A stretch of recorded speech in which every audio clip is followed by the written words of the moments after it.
Ok, chicos, voy a compartir el tablero. Me avisan si lo ven, por favor.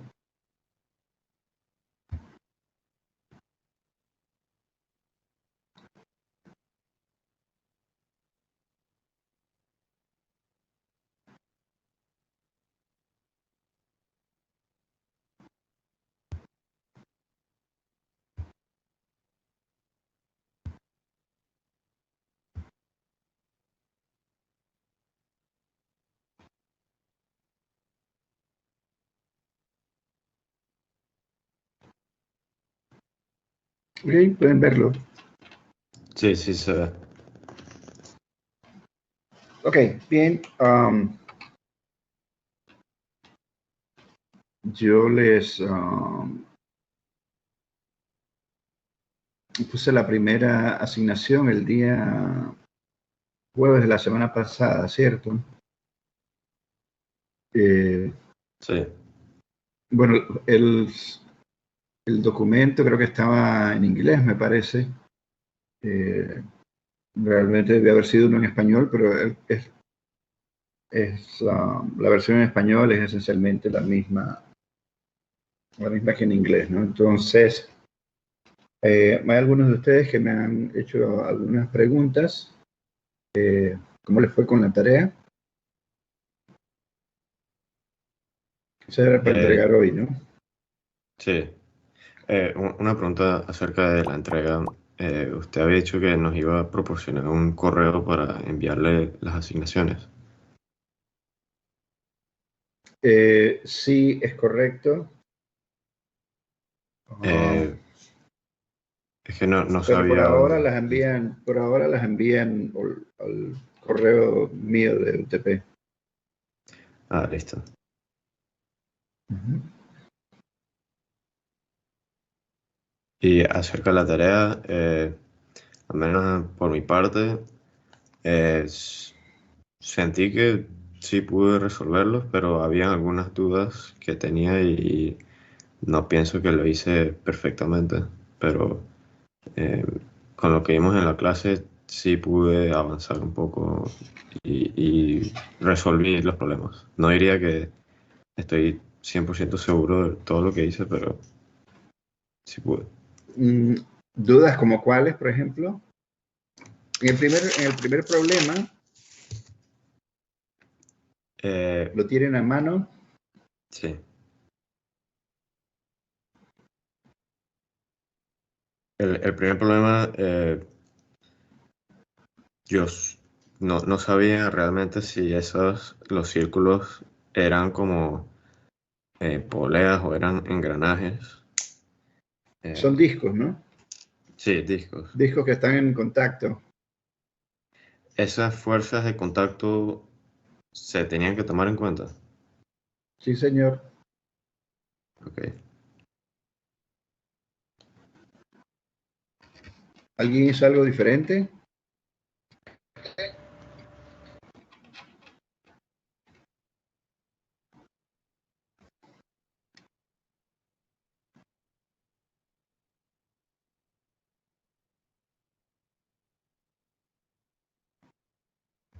Chicos, A ver, profe, yo en el problema 1 supuse que el contacto entre el disco 1 y 2 era sin deslizarse, o sea, ok. contacto. Y entre el 2 y el 3, como vi que había como un poquito más de distancia, lo supuse que no había contacto.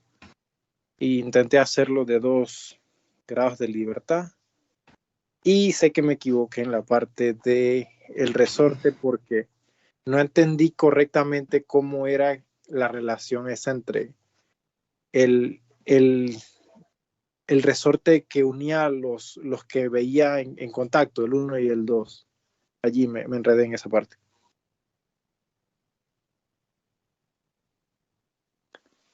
El disco 1 y el disco 2. Sí, correcto. Entre el disco 1 y el disco 2 había un resorte que estaba en la parte de abajo. Correcto. Entonces ese resorte no lo analicé correctamente, no Ya. encontré el Ahora, nivel de ese resorte. para resolver, ¿qué hicieron? ¿Análisis de cuerpo libre para cada disco o cómo hicieron? Sí, yo Sí, intenté hacer análisis de cada disco, correcto. Nada más que las dependencias entre los ángulos de los discos Ujú. no lo entendí correctamente porque uno giraba en dirección opuesta al otro y no estaba seguro en qué dirección tomar la sumatoria de fuerzas, la sumatoria de momentos, de hecho. Ok, tienen 3 discos, ¿cierto? Ah, sí, correcto.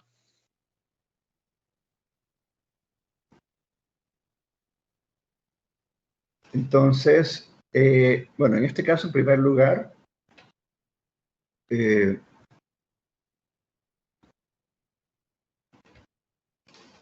cada disco, si estuviesen aislado cada uno de ellos, lo que tendríamos es que cada uno sería un sistema de un grado de libertad, ¿cierto? Nada más puede rotar. Cada uno de ellos tiene un pivote, o sea, no se pueden trasladar. Lo único que pueden hacer es rotar, ¿no? Así que nada más necesitarían una coordenada para describir el movimiento de cada uno de ellos, ¿cierto? ¿Estamos de acuerdo en eso?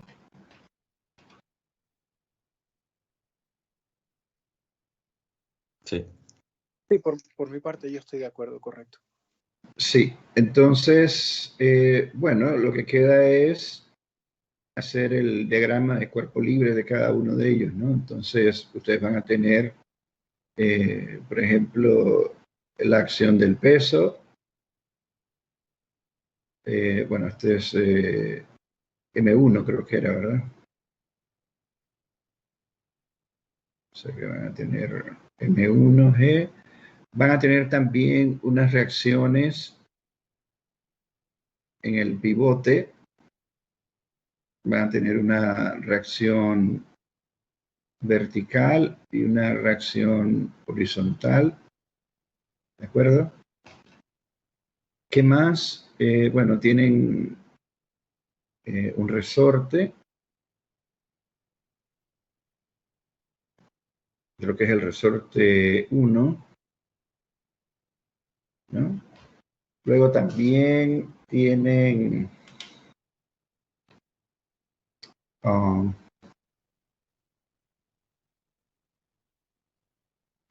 un segundo resorte que actúa a una distancia B del pivote y un resorte 3, ¿de acuerdo? O sea que van a tener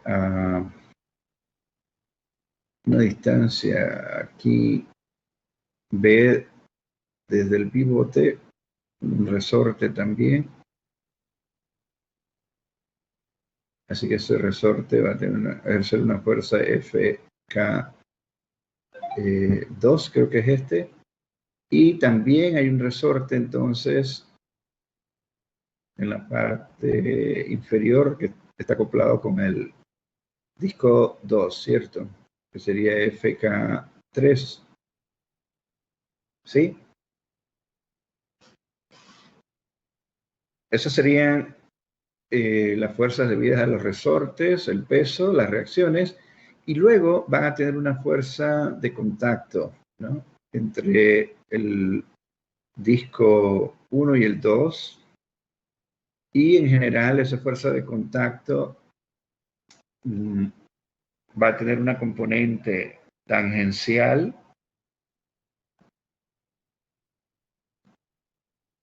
eh, y va a tener una componente radial, ¿cierto?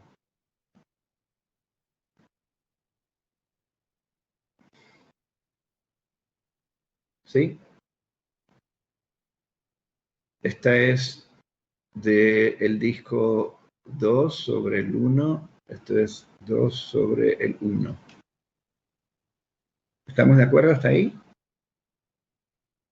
Esas serían las fuerzas que actúan sobre el disco 1, ¿verdad? Entonces,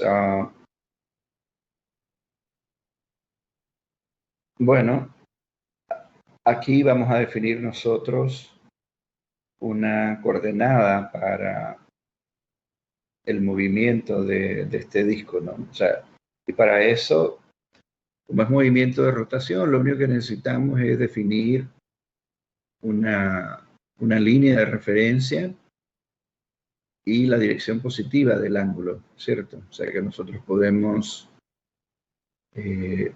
no sé, si quieren,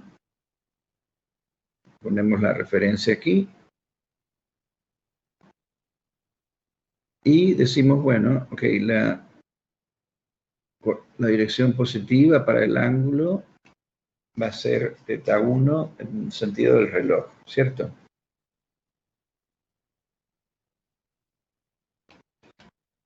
Ok, entonces, bueno, realmente nosotros podemos tener en general varios casos, ¿no?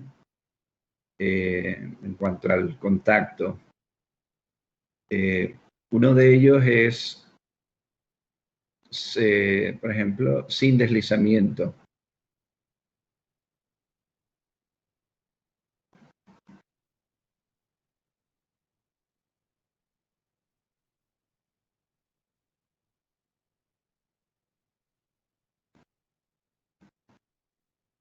¿Okay? Es el caso sin deslizamiento, ¿qué implica? Que las coordenadas que describen el movimiento del disco 1 y del disco 2 no van a ser independientes, ¿cierto? O sea, yo voy a, por ejemplo, si para el disco 2 nosotros definimos una coordenada también, ¿no? Simplemente ponemos una referencia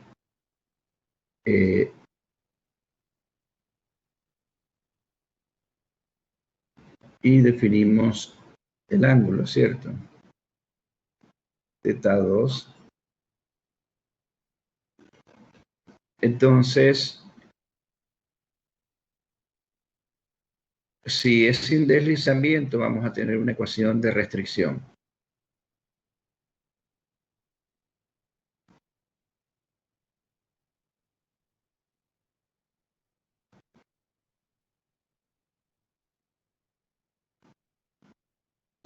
Una ecuación de restricción es una ecuación que relaciona las coordenadas, ¿cierto?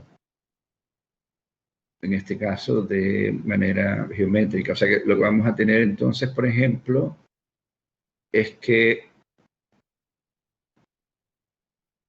el radio R1 por θ1, que corresponde al arco girado por digamos, por un punto en la periferia del disco 1, si no hay deslizamiento, entonces debe ser igual al arco girado por un punto en la periferia del disco 2, que sería R2 por θ2, ¿de acuerdo? ¿Estamos bien? Sí, profe, hasta ahí voy clarito. O sea, ahí tendríamos una ecuación de restricción.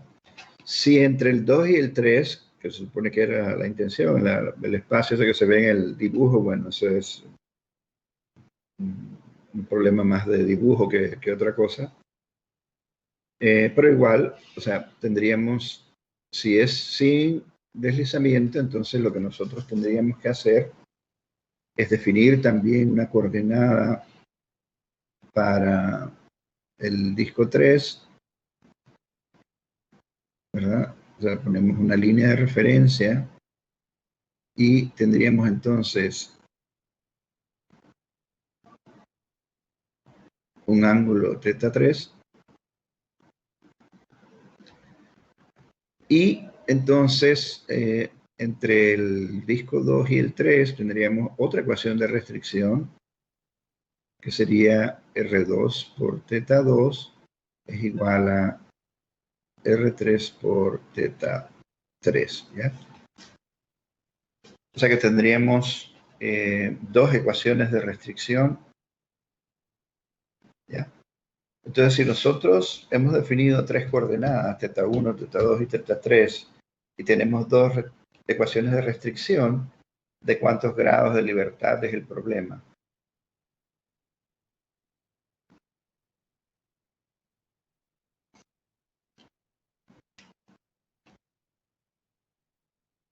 En ese planteamiento sería solamente de 1 grado de libertad. ¿Es correcto? Así es, ¿no? Sería 1 grado de libertad. ¿Estamos claros?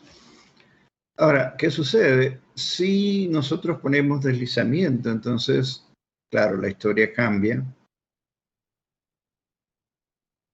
Porque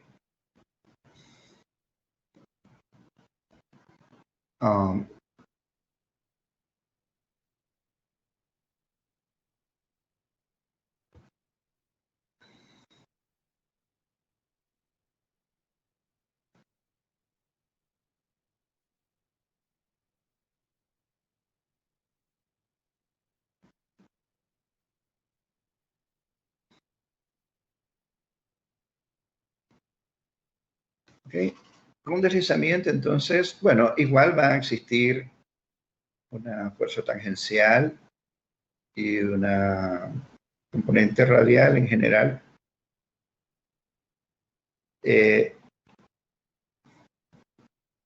Pero ya nosotros no podemos escribir estas ecuaciones de restricción, ¿de acuerdo? Entonces, al no poder escribir las ecuaciones de restricción, ¿qué sucede? ¿De cuántos grados es el sistema? De 3 grados. Sería de 3 grados, ¿de acuerdo? ¿Estamos claros? Entonces, la otra cosa es, bueno, ¿cómo sería la ecuación de movimiento, por ejemplo, para el primer disco? Ya que tenemos ahí todas las fuerzas. Bueno, vamos a tener entonces FK1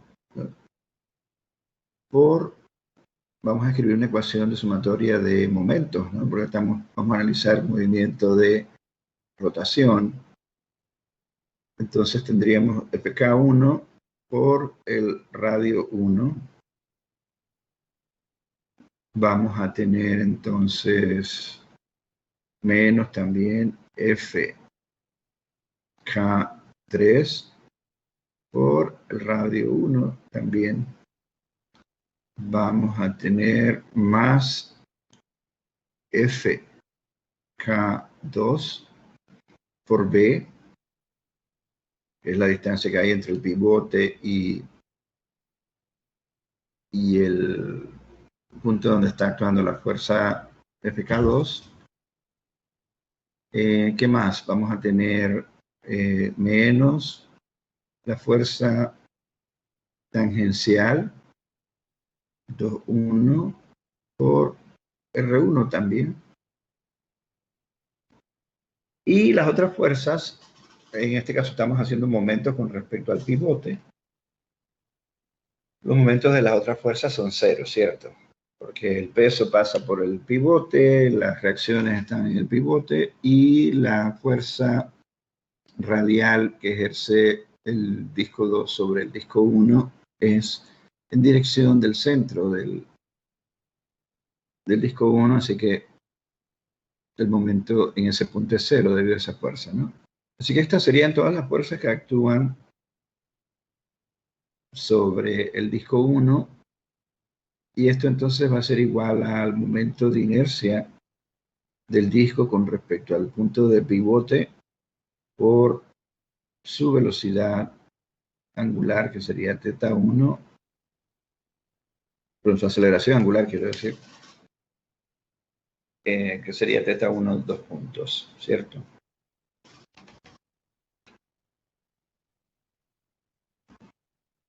¿Estamos de acuerdo? ¿Hasta ahí? Sí. Ok. Bien, entonces lo que habría que escribir ahora son las relaciones para las fuerzas, ¿cierto? Las expresiones para cada una de las fuerzas. Entonces,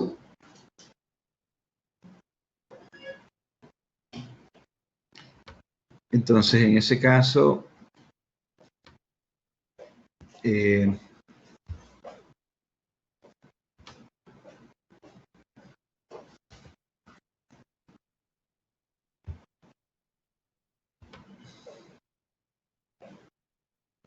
vamos a tener, por ejemplo, para la fuerza FK1, ¿cuál sería la expresión de la fuerza?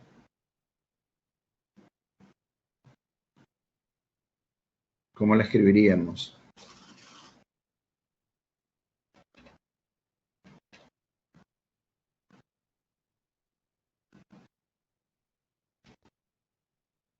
A ver, chicos, se K1 supone que ustedes por hicieron una tarea. Ajá. R1, K1, ajá. K1 por R1, teta 1, ¿cierto? ¿Sí? Sí, profe. Bien, ok. Bien, ahí tenemos la fuerza debida al resorte 1. Vamos a ver la fuerza debida al resorte 2.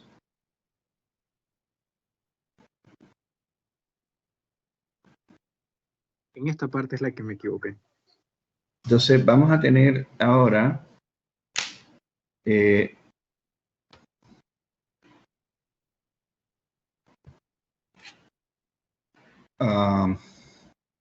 K2, ¿verdad? Pero déjeme ver cómo es el dibujo, que no me acuerdo.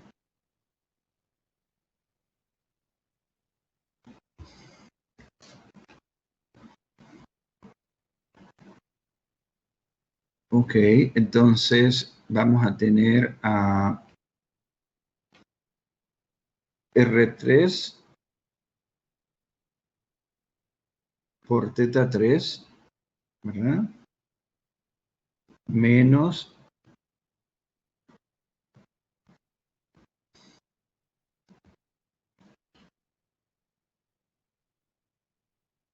ok, vamos a tener a R3 por teta 3, que sería el desplazamiento del extremo derecho del resorte, menos el desplazamiento del extremo izquierdo, que sería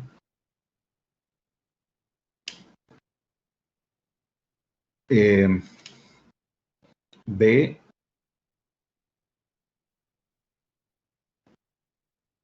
por teta 1, ¿cierto? ¿Estamos bien hasta ahí? Sí. Profe, tengo una pregunta. ¿Por qué se Ajá. coloca la parte de menos B, o sea, el otro término negativo, de ese lado y no positivo? ¿Cómo así? ¿De qué lado te refieres? No entendí la pregunta. Bien, ¿Puedes que replantearla? Ajá.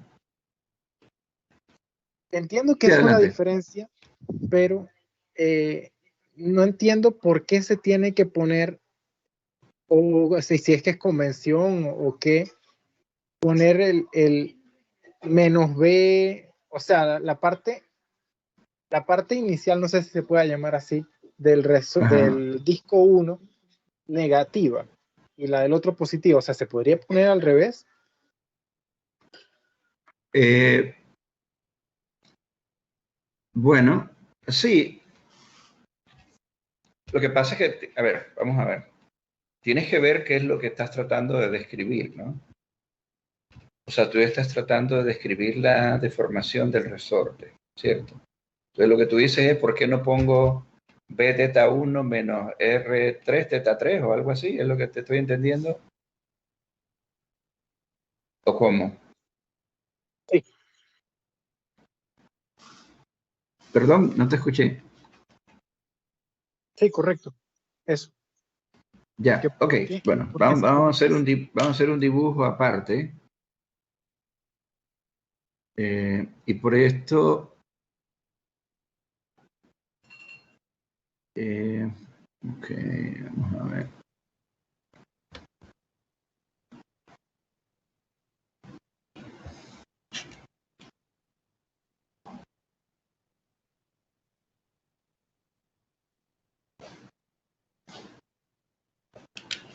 Ok, perdí el control del lápiz. Voy a tener que dejar de compartir un momentito el tablero para volverlo a compartir y poder recuperar el...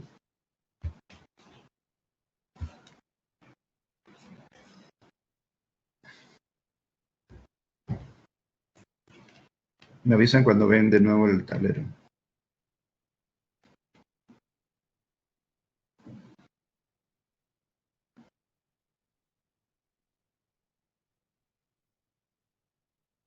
¿Ya lo ven? Sí, profesor. Ok, bien. Vamos a ver.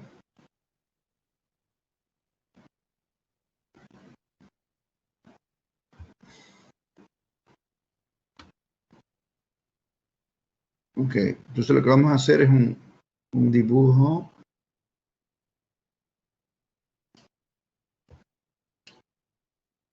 A ver. Ok, vamos a dibujar el disco 1, ¿verdad?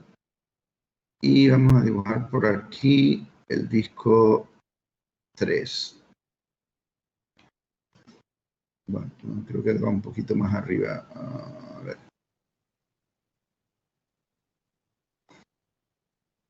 Como por aquí. Ok. Bien. Por eso el tema de las coordenadas es importante, ¿eh? O sea, el tema de la definición de las coordenadas y también de hacer el diagrama de cuerpo libre. Eso es esencial. Ok, fíjense, nosotros tenemos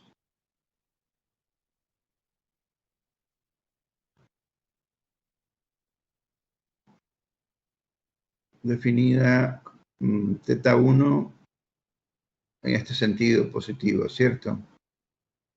Ok. Y en el caso de teta 3,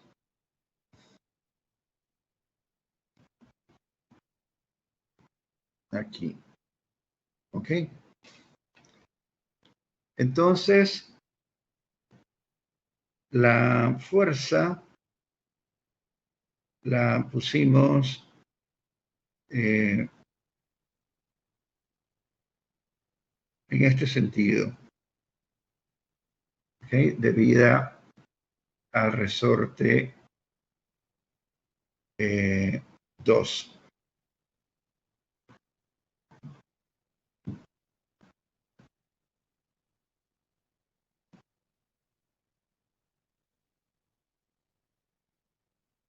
¿Sí? Entonces, ok, el resorte 2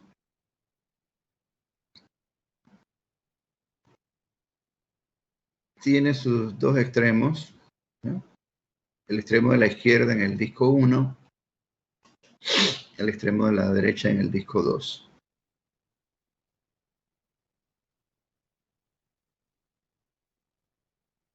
Entonces, lo que nosotros estamos diciendo es que este extremo se desplaza hacia acá y que este extremo también se desplaza hacia acá, ¿de acuerdo? En una posición arbitraria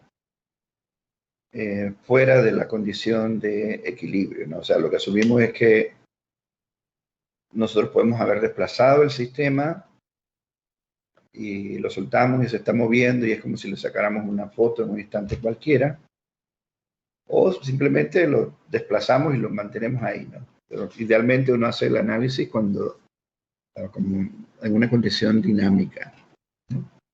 Entonces, básicamente lo que nosotros tenemos aquí es que este desplazamiento es R1 teta 1 y este desplazamiento aquí es, perdón, no, este era B1 teta 1.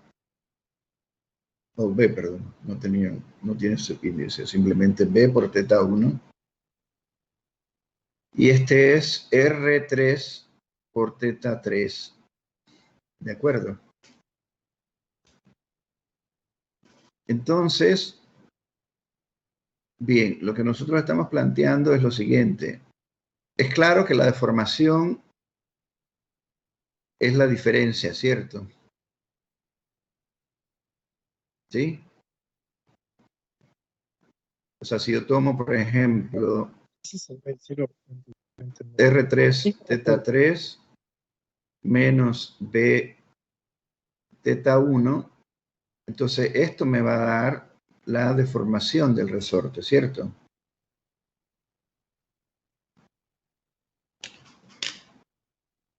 Ahora, como tú bien dices,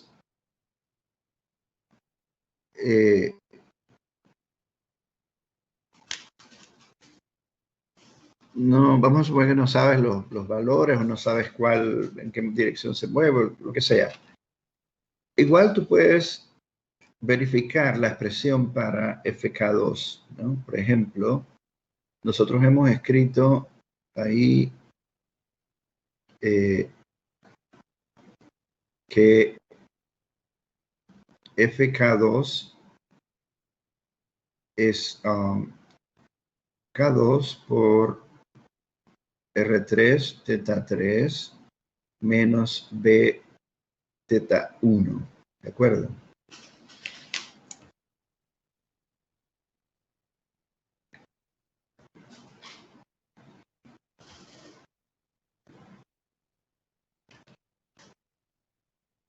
Ok, entonces vamos a suponer que esa diferencia R3 menos teta, perdón, R3 teta 3 menos B por teta 1 nos da positiva, ¿verdad?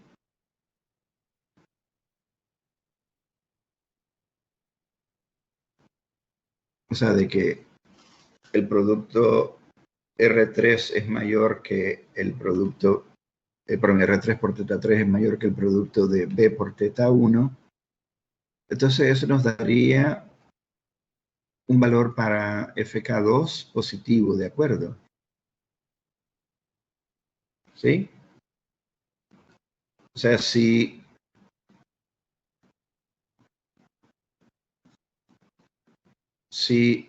esto es mayor que esto nos va a dar positivo aquí.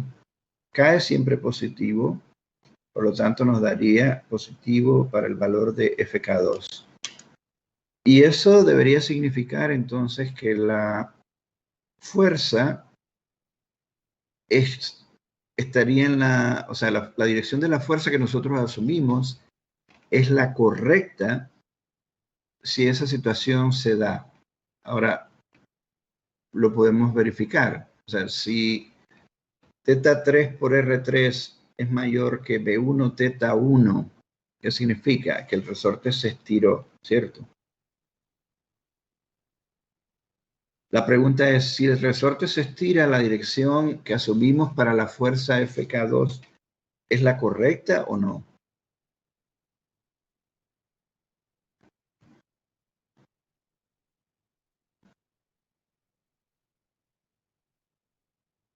Fíjense en qué dirección pusimos. FK2 realmente debe ser aquí.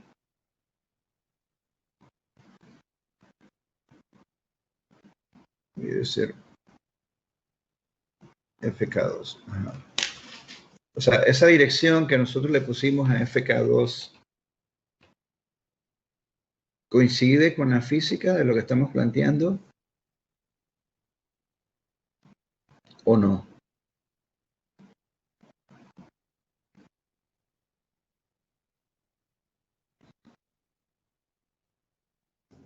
Yo Yo creo que sí, porque si se está estirando, entonces está jalando hacia el resorte. Ajá, si R3 teta 3 menos B teta 1 es positivo, significa que el resorte se estiró, ¿no? Y si el resorte se estiró, entonces quiere decir que la acción sobre el disco 1 es tal cual la hemos dibujado ahí, ¿cierto? Lo cual concuerda con el resultado o el signo, por ejemplo, que hemos obtenido para FK2, porque nosotros estamos diciendo que bajo esas condiciones que pusimos de los desplazamientos, FK2 me da positiva. Y si FK2 me da positiva, eso significa que la dirección que asumí debe ser la correcta. O sea, la comparación tal vez que quizás pudieran hacer es como cuando ustedes hacen análisis de circuitos, ¿sí? No sé si física 2 creo, deben haber visto solución de circuitos y normalmente a veces uno tiene que asumir la dirección de la corriente, por ejemplo.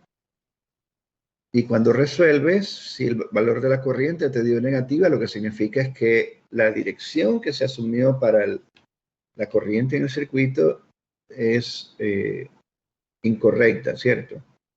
Bueno, más o menos eso es lo mismo acá. O sea, si bajo las condiciones que yo supuse, el signo de la fuerza me da positivo, y cuando yo voy a la física, yo me doy cuenta que efectivamente eso es lo que ocurre, ¿no? O sea, que la dirección es bajo las condiciones de desplazamiento que yo estoy imponiendo, es en la dirección que yo estoy diciendo que debe ser.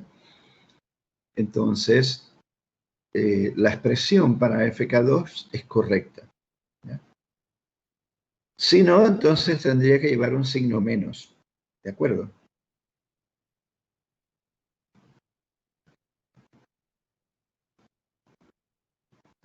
¿Estamos claros? Sí, pero ese sería entonces en el caso de que tengamos los valores de R y teta, ¿no? Para poder ¿Cómo así? verificar, para poder verificar si sale positivo o negativo, pues. No, yo simplemente digo R3, teta 3 es mayor que B teta 1. Y si eso se cumple, la dirección de la fuerza debe ser en esa dirección. Ok, Yo no tengo que tener los valores. ¿De acuerdo? sí,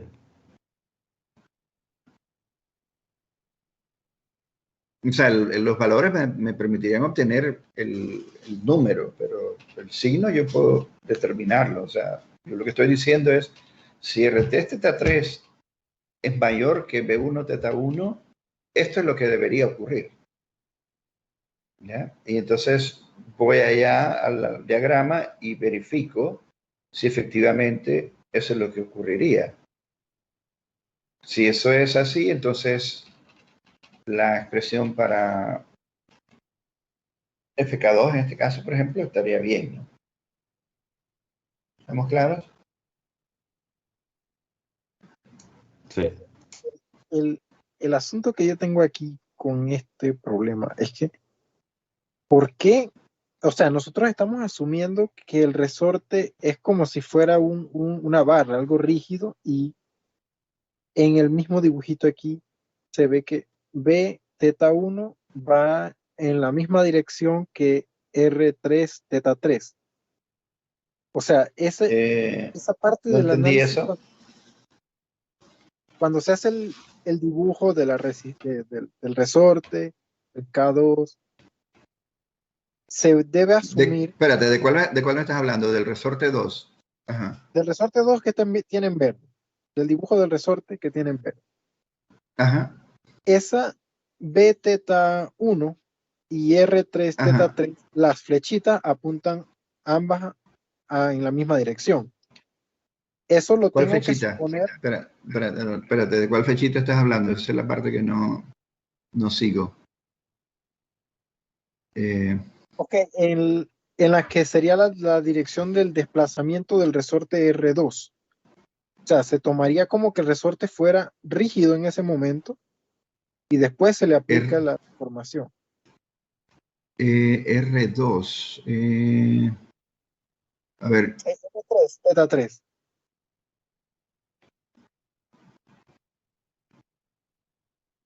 A ver, no sé si estoy entendiendo la pregunta.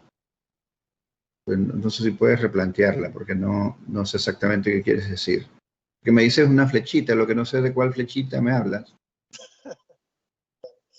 O sea, en el dibujo no hay ninguna flechita, ¿o sí? O al menos yo no la veo. No, en el mismo dibujo no tiene, solo se plantea el mismo resorte. Me refiero en el dibujo del problema, o sea, no sé, por eso estoy buscando ver de cuál flechita me estás hablando, porque en el documento de la tarea no hay ninguna flechita. No. Entonces, Pregunta aquí en la explicación que estaba haciendo. ajá, Aquí o sea, en el dibujo, ese es tú. O sea, lo que nosotros Ajá. asumimos aquí es Ajá. que K2 se va a mover a la mano hacia la derecha y que el resorte K2 se va a analizar instantáneamente como que fuera un cuerpo rígido para poder decir que B teta 1 va en esa dirección y R3 teta 3 va en la misma dirección. O sea, me refiero a lo que tiene escrito exactamente arriba del delta. Delta igual a Ajá. R. O sea, ahí está el resorte 2 nada más. Ajá. Sí, o sea, ese resorte 2 es que la duda, la pregunta que me cae es, ¿y la fuerza de reacción en la rueda 3 debería ir opuesta a R3 teta 3?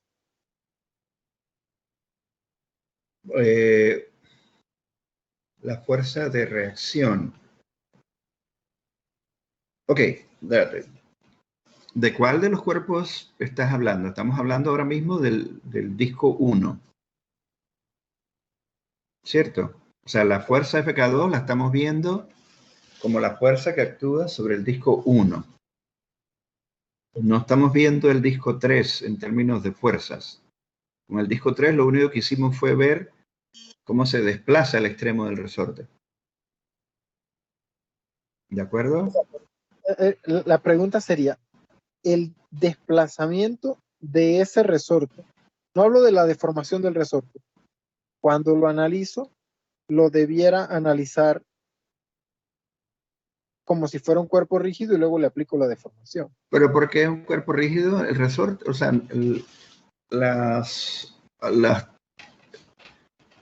aspectos de inercia los modelamos o con los bloques, o con discos, o con cilindros. El resorte es un elemento elástico, sin masa para nosotros. Vale. Replanteo la pregunta. Lo que no Ajá. entiendo es por qué B teta 1, Ajá. que está arriba de donde el B teta 1 que escribió, que tiene la flechita que está entre el dibujo del resorte y entre el de la deformación y la diferencia de esa fuerza, de esos Ajá. desplazamientos. Sí. Ese B lleva la flecha en la dirección hacia la derecha y el Correcto, R3, teta 3, lleva la misma dirección en dirección a la derecha. ¿Por qué suponemos eso? correcto. Por la forma en que están acoplados los discos, ¿no? O sea, por eso digo, se analiza como que fuera una barra ese resorte en ese instante. Una barra. Sí, una barra, como que fuera un elemento que los tiene unidos. Están unidos. O sea, el resorte está entre los dos objetos, entre el disco 1 y el 3.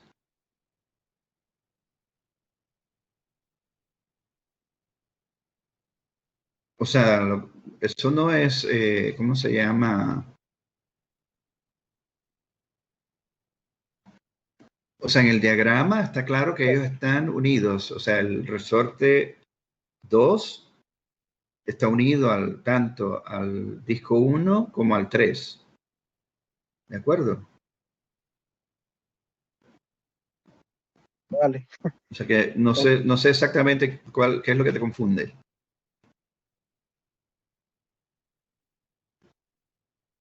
El por qué se supuso que el resorte se está moviendo con los dos extremos en la misma dirección. Eso. Por la forma en que se mueven los discos. ¿De acuerdo?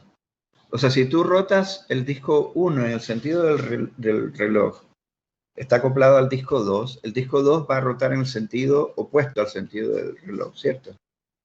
Y el disco 3 está acoplado al 2, entonces va a girar en el sentido de reloj. en el sentido del reloj. Ajá. Uh-huh. Entiendo, es que estaba confundido porque entendía que este análisis que estábamos haciendo era para el caso sin deslizamiento, entonces por eso, digo, con deslizamiento, entonces por eso me confundí. Ya, Porque esto... suponía que o sea, que el R3, el Oh, no, no, no, no, θ3 no, no, podía no, moverse no, no, izquierda no, a derecha. disculpa, sí. Ok, tal vez ahí hay una confusión. Cuando yo mencioné lo de con deslizamiento, dije no podemos escribir las ecuaciones de restricción, ¿ya? Pero eso terminaba hasta ahí, ¿ya? O sea, lo que Ya. escribimos después ya no tiene que ver con ese Es que supuesto. fue por eso, porque en el problema Ya, ok, sí, entiendo. O yo sea, supuse esto que está que, aquí es que aparte. que eran independientes, el sistema del disco 1 y 2 era un sistema de 1 grado de libertad y que el disco 3 era de otro grado de libertad. Ya, O sea, ahora, sistema igual lo puedes hacer, ¿eh? Igual lo puedes hacer. Ya, lo único que no vas a poder escribir son las ecuaciones de restricción, pero igual lo puedes plantear. y Eso mismo que hemos planteado ahí, igual lo puedes plantear. la pregunta es, entonces, para la dirección del θ3, en el caso de que sea un movimiento independiente, yo podría suponer eso a la mano derecha o sea, que gire contrario el reloj, el θ3. No, ok, tú lo que tienes que hacer es asumir una referencia y definir la dirección positiva del movimiento. ¿Me explico? Eso no significa que el objeto no se va a mover en ambas direcciones. ¿Estamos claros? O sea, el hecho de que yo defina θ1 como positivo en el sentido del reloj no significa que el disco no se mueve en dirección contraria al sentido del reloj. De hecho, se va a mover en ambas direcciones, igual con todos los otros. Pero tú tienes que tener un punto de partida, o sea, tú tienes que establecer... Ajá, Y esa dirección positiva va a ser ajá. la dirección Tú la positiva eliges, de la tú la aceleración eliges del centro de gravedad. bueno, depende del objeto, ¿no? En este caso es rotación. Esa dirección que defines como positiva va a ser la dirección positiva tanto para la velocidad como para la aceleración. Es correcto.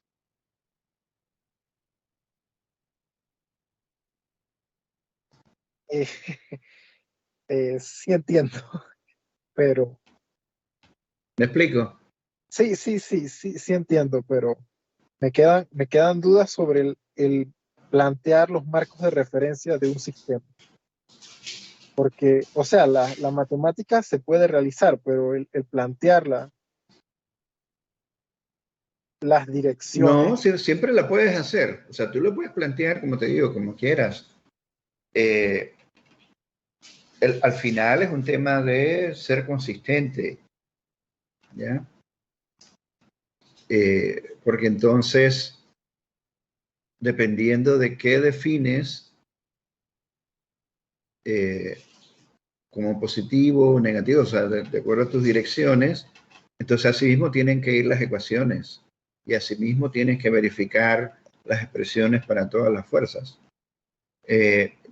De hecho, eso es totalmente arbitrario, es cuestión del analista, es el analista el que tiene que definir esas cosas. ¿Ya? Y esto no es de dinámica aplicada, esto es de dinámica. ¿De acuerdo? O sea, ustedes tienen toda esa libertad. Lo único que tienes que hacer es ser consistente cuando vas escribiendo las ecuaciones, porque eso sí, si eres inconsistente, entonces las ecuaciones van a estar mal. Y con un signo que esté mal, entonces ya todo tu sistema de ecuaciones está mal, ¿no?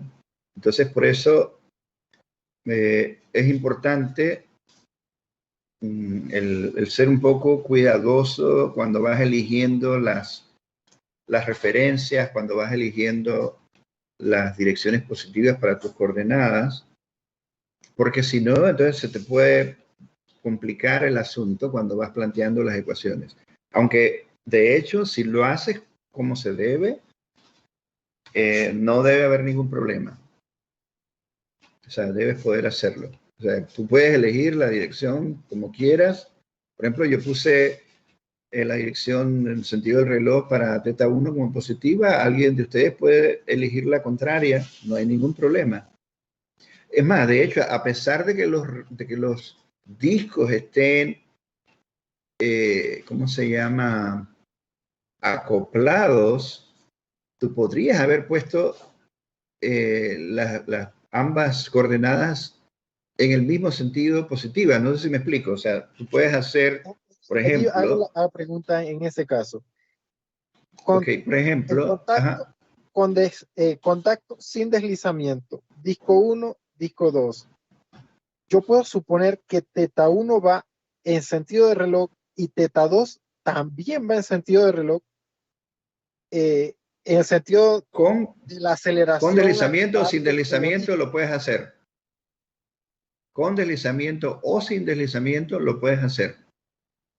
Ok, voy a dibujarlo, ¿no? O sea, tienes un disco, tienes el otro disco y tú dices, ok, yo voy a definir el ángulo para ambos. Voy a tener entonces un θ1, voy a tener un θ2. Ok, ¿qué va a pasar? Con las ecuaciones de restricción, ¿qué vas a tener que hacer? Vas a tener R1, θ1 va a ser igual entonces a menos R2, θ2 en ese caso. ¿Me explico? Entonces, es cuestión de ser consistente. Lo que no vas a poder escribir es que R1 θ1 es igual a R2 por θ2, porque no es cierto. ¿Estamos claros?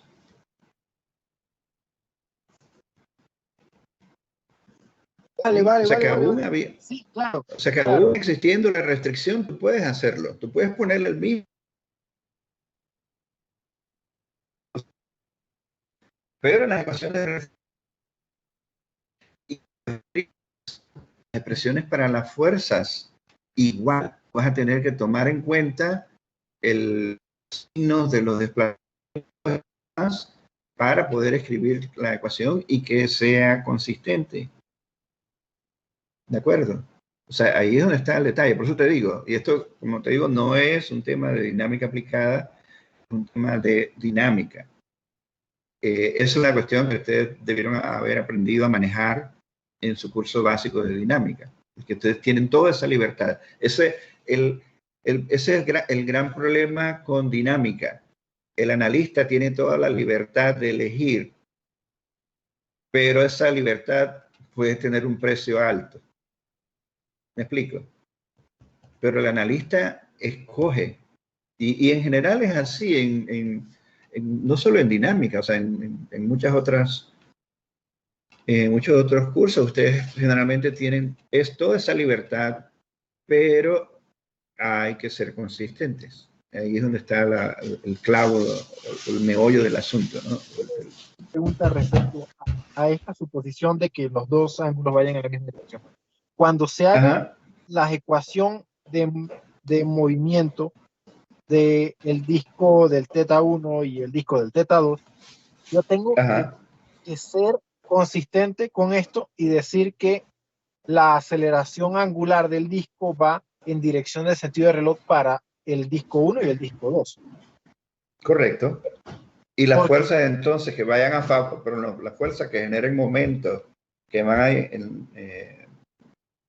la dirección positiva de la aceleración van a ir como positivas y las fuerzas que hagan un momento que tengan a desacelerar de acuerdo a tu coordenada, entonces van a ir con sentido negativo. O sea, y a eso es lo que me refiero justamente. O sea, todo eso tiene que llevar consistencia. Cuando digo consistencia es en todas las etapas. Cuando yo tengo la ecuación de movimiento y digo sumatoria de fuerzas igual a I o inercia por el delta punto, la aceleración angular. Aceleración angular, esa aceleración angular, para suponer correctamente esa ecuación de movimiento, debería llevar el mismo sentido de este ángulo que yo estoy poniendo aquí. Bueno, es que para eso no tienes que elegir nada ya. O sea, una vez que tú definiste la dirección positiva de la coordenada, esa misma corresponde a la dirección positiva para la aceleración. O sea, realmente ahí no tienes que hacer nada. Donde tienes que hacer es cuando escribes las ecuaciones de momento. Porque entonces lo que tienes que asegurarte es que las que favorecen el incremento de teta 2 puntos son las que van a ir como positivas, y los momentos de las fuerzas que desaceleren, dicho de otra forma, van a aparecer como negativas en la sumatoria de momentos. ¿Me explico? O sea, ese es el criterio. Cuando escribe las ecuaciones, me refiero. No sé si estamos claros. Sí, claro. Entiendo. Gracias. Muchas gracias. Sí.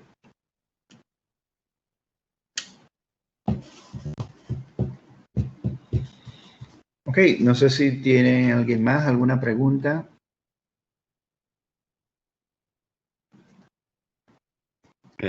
Yo sí tenía una duda cuando estaba resolviendo este problema, que era sobre, ahí cuando estaba planteando la ecuación de movimiento que pone FK1 es igual a K1 por R1 teta 1. Eso me tenía pensando ahí porque yo estaba pensando como en la ecuación de movimiento, digamos, pasa cierto tiempo y teta crece, teta va a ir así oscilando, ¿no? Pero me puse a pensar que el resorte como que no actuaría de la misma manera que si uno pone, digamos, K1X1, porque el R teta describe el arco, ¿no? Y Correcto. no es lo mismo que una línea recta. Pero la extensión es la misma. O sea, si yo roto el disco, lo que el resorte se estira es esencialmente el arco. El arco. ¿No? Bueno, está bien. Eso era lo que me tenía, porque no me lo podía imaginar, pues. Bueno, ok. Sí, y es común también hacer, ¿cómo se llama? La aproximación de que, a pesar de que a veces el movimiento es un arco, tomarlo como un desplazamiento lineal, ¿no? O sea, esa es otra suposición que van a haber en muchos problemas resueltos por ahí. Así que eso no es... digo, está bien el preocuparse por eso, pero realmente es una aproximación bastante buena, siempre y cuando estemos hablando de rotaciones y ángulos pequeños, ¿no? Ok, gracias. Ok. ¿Alguien más? ¿Alguna otra duda? Creo que la otra pregunta que me hacía, que no sé si fue Lara, era sobre el tema del tomar en cuenta el peso o algo así, me parece. Era una consulta de ese tipo, ¿no?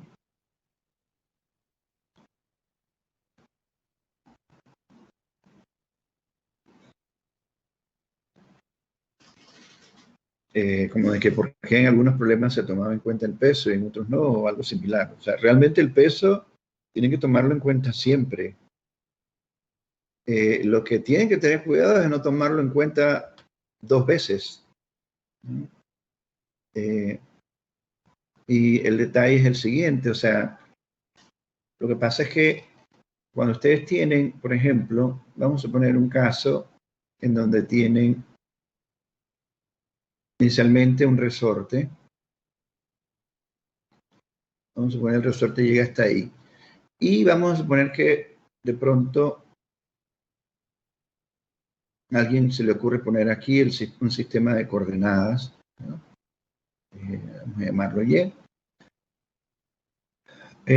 Luego vamos a suponer que alguien coloca un peso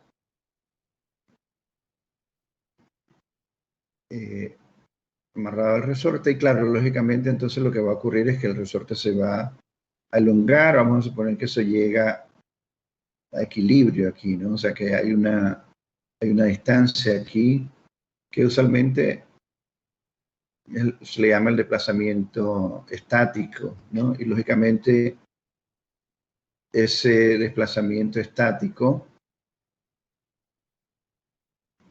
va a ser igual a el peso entre K, ¿no?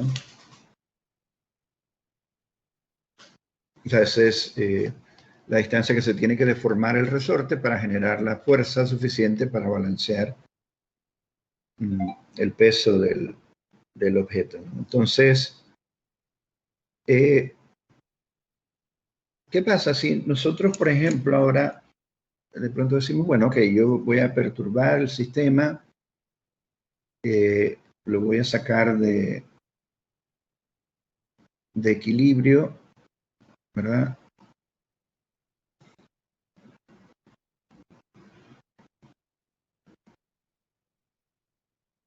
Y voy a imaginarme entonces la masa moviéndose en un instante cualquiera, ¿no? Entonces, lógicamente, si nosotros hacemos un diagrama de cuerpo libre en ese caso, o sea, vamos a tener la fuerza debida al resorte y el peso, ¿no? Así que,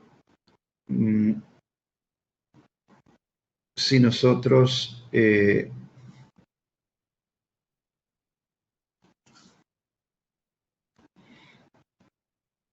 decimos, ok, la única fuerza entonces que actúa sobre la masa, bueno, las dos fuerzas que actúan sobre la masa van a ser el peso y también la fuerza debida al resorte.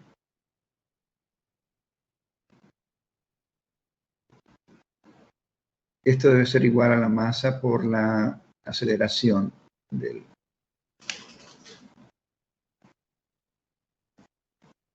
la masa, ¿no? Entonces, cuando nosotros escribimos la fuerza, por ejemplo, debida al resorte, va a ser igual a ¿qué cosa?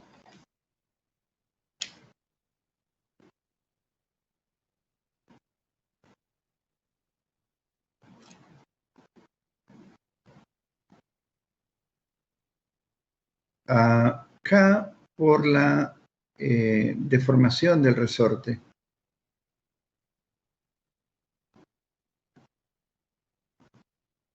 ¿Cierto? Que en este caso, vamos a suponer, viene dada por Y.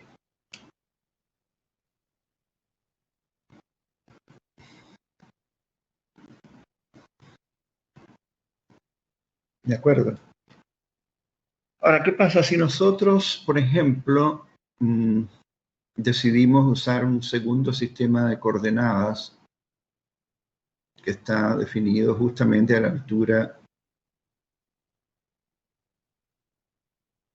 ¿no? Definimos una variable z, y esa z está, el origen de ese sistema de coordenadas z está justamente más abajo, una distancia igual al delta estático. Entonces,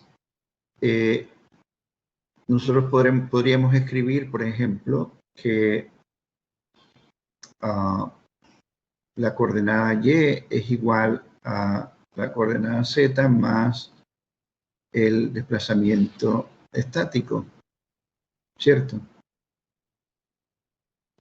Por otra parte, y punto sería igual a z punto, porque delta estático es una constante, e igual y dos puntos es igual a z dos puntos, ¿no? Entonces, si nosotros, por ejemplo, en la ecuación que tenemos ahí,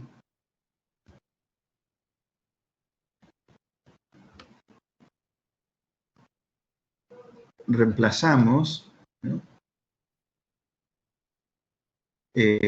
Tendríamos a mg menos fk, pero fk sería k por y, pero y es z más delta estático, ¿cierto? Y yo puedo poner entonces m por z dos puntos, porque y dos puntos y z dos puntos son iguales. ¿Y qué sucede? Me queda entonces mg menos k por z menos k por delta estático igual a m por z dos puntos, ¿no?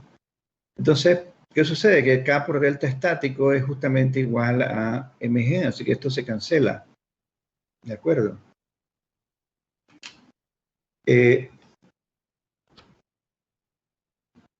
Y lo que me queda entonces es que la ecuación es simple, o sea, me queda entonces m por z dos puntos más k por z igual a 0, ¿no? Entonces me queda algo así. Entonces, claro, si alguien viene y ve este planteamiento, pareciera que como que el peso no se está tocando, no se está tomando en cuenta, ¿no? O sea, porque aparece como si la fuerza que actúa sobre la masa fuese nada más la del resorte, y como que el peso no está actuando. Y realmente no es así, o sea, aquí ya el peso está considerado, ¿no? Lo único, ¿cuál es el detalle? Que estoy usando como referencia, como coordenada de referencia, una coordenada que está medida a partir de el desplazamiento, el punto de desplazamiento estático. Entonces, si por ejemplo yo defino mi sistema de coordenadas justo en la posición de equilibrio estático e incluye el peso, entonces estaría cometiendo un error de acuerdo a esto, porque es como si lo estuviese tomando en cuenta dos veces. No sé si me explico. O sea, nosotros de salida, cuando hicimos el análisis, lo tomamos en cuenta, y al hacer el cambio de coordenadas, nada más de la posición no deformada del resorte, a tomar como coordenada una coordenada que está medida a partir de la posición de equilibrio estático, ¿qué es lo que ocurre? De acuerdo a lo que nosotros hemos obtenido aquí, es que cuando usamos esa coordenada localizada en la posición de equilibrio estático, ya el peso quedó automáticamente balanceado, ¿cierto? O sea, no tenemos que incluirlo aquí como una fuerza adicional, sino que el hecho de usar esa coordenada ahí ya implica que esa fuerza debida o la necesaria para balancear el peso ya fue tomada en cuenta, ¿okay? Así que no es que no se toma en cuenta en algunos casos y en otros casos sí.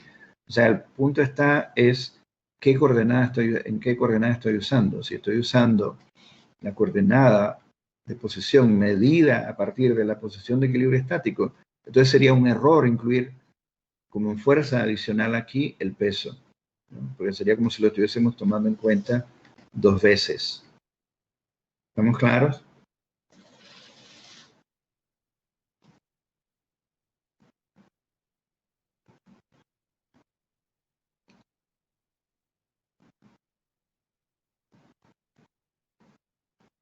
Y también se podría hacer el análisis sin hacer esa sustitución, ¿no? Eh, Sí, solo claro, bien. Ajá. claro, perfectamente. Manteniendo la coordenada Y, dices tú. Sí. Sí, perfectamente, sin ningún problema.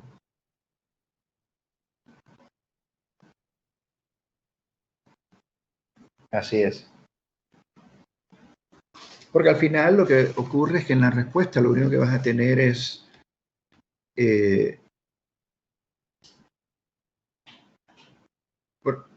¿cómo se llama? Como un desplazamiento uniforme, ¿no? O sea que, por ejemplo, si nosotros resolvemos esta ecuación en términos de z, ¿qué es lo que vamos a tener? Una oscilación. Pero esa oscilación va a ser alrededor del cero, en el eje alrededor del eje horizontal, ¿cierto? O sea, va a ser alrededor de ese eje. En cambio, en el otro caso, en el caso de usar Y, lo que va a ocurrir es que la misma oscilación va a ocurrir, pero en un valor alrededor de un valor de Y que va a ser igual justamente al del desplazamiento estático. Esa sería la diferencia. No sé si me explico. O sea, nosotros, si lo graficáramos, por ejemplo, o sea, lo que vamos a encontrar cuando usemos Y es algo así. O sea, aquí va a estar el delta estático y lo que vamos a tener es una oscilación, ¿no? Alrededor de eso, de esta línea. En el otro caso, si usamos Z, lo que vamos a tener es que la oscilación va a ser alrededor del eje, o sea, de un valor de Z igual 0, ¿no? Esa es la diferencia. ¿Me explico? Sí. Básicamente es eso. Es como se vería la solución, ¿no? En un caso está desplazada, en el otro caso es alrededor de 0.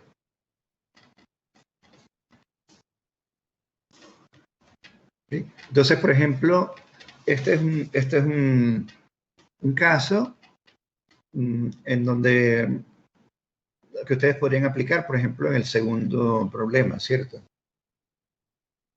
Porque en el segundo problema ustedes tienen una polea y hay una masa, la masa M2, ¿de acuerdo? Que en este caso el resorte está en posición horizontal, pero igual el tener la masa M2 ahí genera un desplazamiento estático, ¿sí? Entonces, si uno parte, o sea, si uno define la coordenada de posición a partir de ese desplazamiento estático, ya entonces significaría que el peso de la masa 2 está balanceado por una deformación estática del resorte. ¿Me siguen? Sí. Y eso simplificaría también la ecuación de movimiento al final. ¿En qué sentido dices tú? O sea, por ejemplo, tendría un término menos. Ahí no tendría la La masa. parte del desplazamiento estático, sí, Sí. correcto. Ok, y en ese son dos casos. Caso 1, donde la polea es sin masa, y el caso 2, donde la polea es con masa, ¿no? Entonces la pregunta es también, ¿cuál es el número de grados de libertad de ese problema?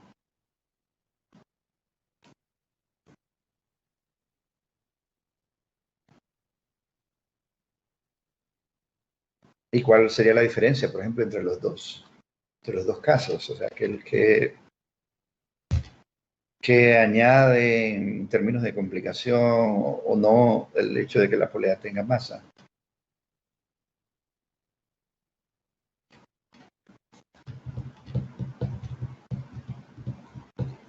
¿Alguien? Eh, ¿Alguien yo, resolvió los dos casos? sí. Ok. ¿Cuál es la Eh, diferencia? bueno, la diferencia es que ahora como hay masa en la polea, eh, Ajá, se tiene que considerar su inercia también. es Y, correcto. y eso se le añade a la ecuación de movimiento. Después de hacer todo el Ujú. análisis del cuerpo libre y eso, termina Ajá, el momento de inercia adentro de la ecuación de movimiento también. ok. Pero en ¿Grados de términos de libertad? grados de libertad, no creo que lo cambie. Yo pienso que este sistema tiene ¿Cuántos pusiste? 1. Un grado de libertad, es correcto. Así es. Es un sistema de un grado de libertad en ambos casos, ¿no? Con el disco sin masa o con masa. Pero sí, efectivamente cambia la ecuación de movimiento, ¿no? Y va a aparecer entonces el término de inercia de la polea en el segundo caso. Sí. Ok, muy bien. ¿Y el tercero?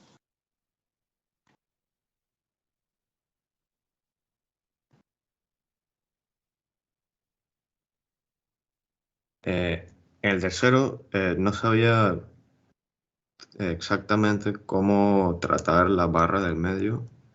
Yo lo traté como si fuera como una palanca rígida, que eh, O sea, básicamente, tiene un pivote en la parte inferior, ¿no? sí. Ujú. Entonces, como hice una relación entre eh, los brazos de B y A Ujú. y relacioné la fuerza del resorte 2 a, a la fuerza del resorte 3, tomando en cuenta esos brazos. Eh, hmm. ¿Cuántos grados de libertad pusiste para ese? 2.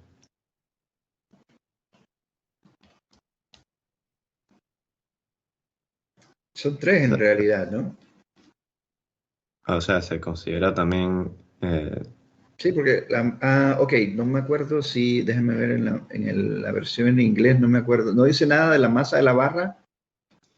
no dice nada. No, profe. Ah, No. Ah, Ok, entonces en ese caso sí serían dos, porque en la versión en español, que también se las posteé ahí, dice que la masa de la barra es M mayúscula, así que y ahora mismo yo tengo abierto esa. eh, ok. Así que verifiquen igual en español, sí tenía la parte esa que dice la masa de la barra es M mayúscula para la barra, ¿no? Entonces con la barra, con la masa de la barra sí, serían 3 grados. Si la barra se considera sin masa, entonces es un sistema de 2 grados. Sí. Ujú. Y como Muy son bien. 2 grados, entonces salen dos ecuaciones, ¿no? Dos ecuaciones, sí, dos ecuaciones acopladas, ¿cierto? Ajá, Son dos tienen, ecuaciones. sí, tienen como unos términos similares y... Ajá, pero cuando digo acopladas es que para la masa 1 aparecen en la ecuación para la masa 1 aparece no sé cómo definiste las coordenadas. Por ejemplo, si le llamamos x1 a la coordenada de posición para la masa 1 y x2 para la masa 2, entonces en la ecuación para la masa 1 te van a aparecer términos donde aparece x2, ¿de acuerdo? Y en la ecuación para la masa 2 te van a aparecer términos donde aparece la coordenada x1. Entonces, cuando eso ocurre, uno dice, las ecuaciones están acopladas. ¿Ya? O sea, porque aparece la variable o aparecen las variables de otras masas en la ecuación de movimiento de una de ellas. Y así mismo ocurre con las otras en general. ¿Ok? Sí. Muy bien. Bueno, ya el último sí es de serie de Fourier, ¿no? Que sería aplicación de las expresiones para obtener los A sub n y los B sub n. Ok. No sé si tienen... Ajá, dime. Ajá. Se puede realizar la serie de Fourier, pero de modo complejo. O sea, es que me quedó la duda porque como está definida de menos infinito a infinito y solo vemos en la de senos y cosenos de 0 a infinito, tenía esa duda. Utilizando la versión compleja de la serie, sí puedes. Sí. Y la parte de la sumatoria solo tomaría entonces los valores positivos porque serían No, tienes que tener cuidado cuando usas la versión compleja, ¿no? Porque al final la versión compleja es equivalente a la versión real. Es simplemente una manera, ¿cómo se llama? Diferente de escribir la serie, pero no significan cosas diferentes. ¿Ya? Así que tienes que tener cuidado con el tema de la interpretación de de los coeficientes. ¿Ya? O sea, no es que es una serie diferente, es una manera diferente de escribirla. ¿Ya?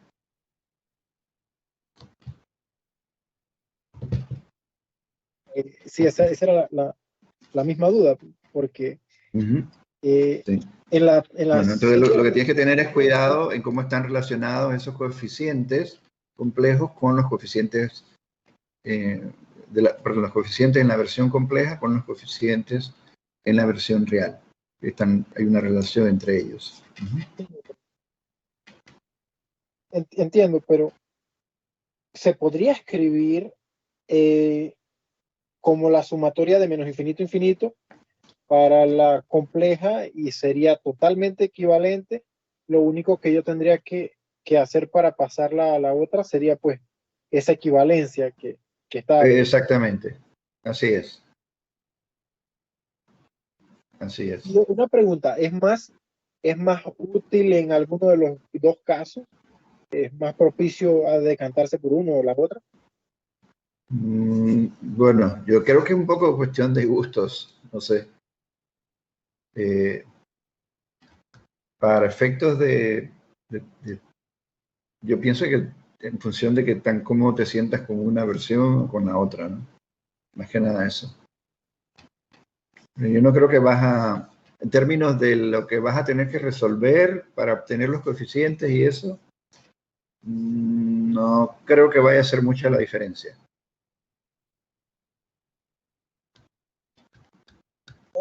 Me lo pregunto pues por el hecho de que las vibraciones que vemos aquí son de senos y cosenos y pues tomándolo eso como complejo, no sé si complique más el desarrollo. No, sí, sigue siendo lo mismo, es lo que te digo. Tú no estás cambiando. El hecho de cómo la describas no le cambia la física al asunto. No sé si me explico lo que quiero decir. Sí, entiendo. O sea, una cuestión es cómo yo la describo y esa es mi descripción, pero la física sigue siendo la misma. O sea, para efectos del comportamiento físico y de la dinámica, no le vas a cambiar nada. O sea, lo que estás haciendo es describiéndolo de una manera un poco diferente. ¿Ya? Pero es simplemente una descripción. No significa que es algo distinto. Ni física ni matemáticamente. O sea, sigue siendo la misma función. en la que estás tratando de describir. ¿Okay?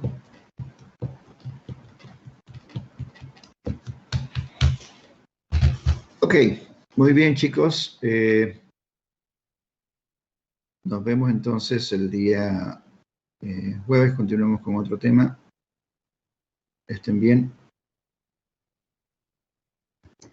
Hasta luego, profesor. Profe, muchas gracias. Hasta luego.